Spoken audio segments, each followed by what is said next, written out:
Annie loved the library, but lately it had changed. Books vanished from shelves, pages turned to ash. The quiet halls echoed with growls. Nobody dared to go near the old stone building anymore. But why?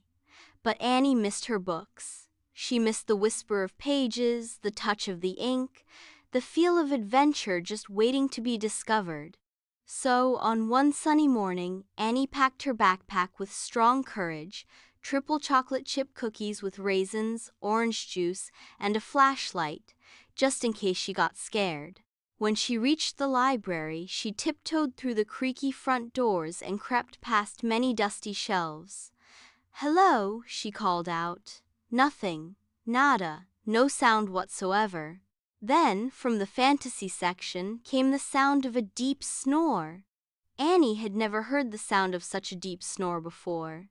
Annie peeked around a shelf and gasped.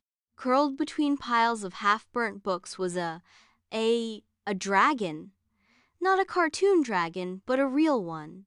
Big, green, and glittering, with soot on its snout and a long tail curled like a question mark.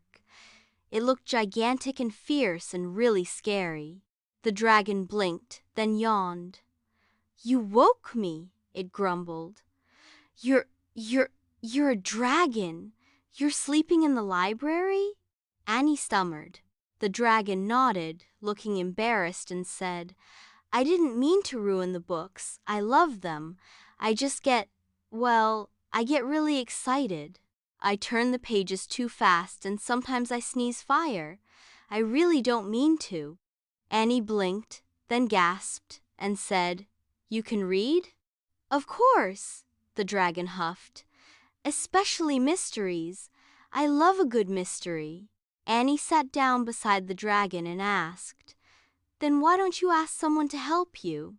The dragon lowered his head and responded, "No one listens to me. They see me, a huge, fierce-looking dragon, and they run. They run away from me because they get scared." Annie looked all around at the mess, but also at the effort the dragon put in. The dragon had tried to tape books back together. He even made tiny little bookmarks from leaves. "You seem like a friendly dragon. Maybe you just need a friend who understands books," she said gently. "Do you like to read books?" he asked. "I love them." She smiled. And that's how it began. Every day after school, Annie returned with book repair glue, sticky notes, and storytime ideas. She read aloud while the dragon listened, curled like a giant cat. He practiced turning pages with a pencil between his claws. He even learned to whisper instead of growl. The library was slowly brought back to life. Word spread amongst the children and teachers, and they returned to the library. No one believed the rumors anymore until they met the kind, polite, page-loving, book-loving dragon. He now wore reading glasses and recommended stories with some surprising charm. He was the most friendliest dragon of all. The librarian gave him a name and called him Dusty because of the soot on him and the stories. And Annie?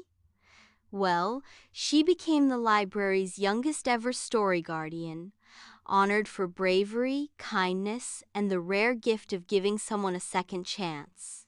She learned something too. She learned that sometimes the most fiercest creatures just need a friend to believe in them and some love.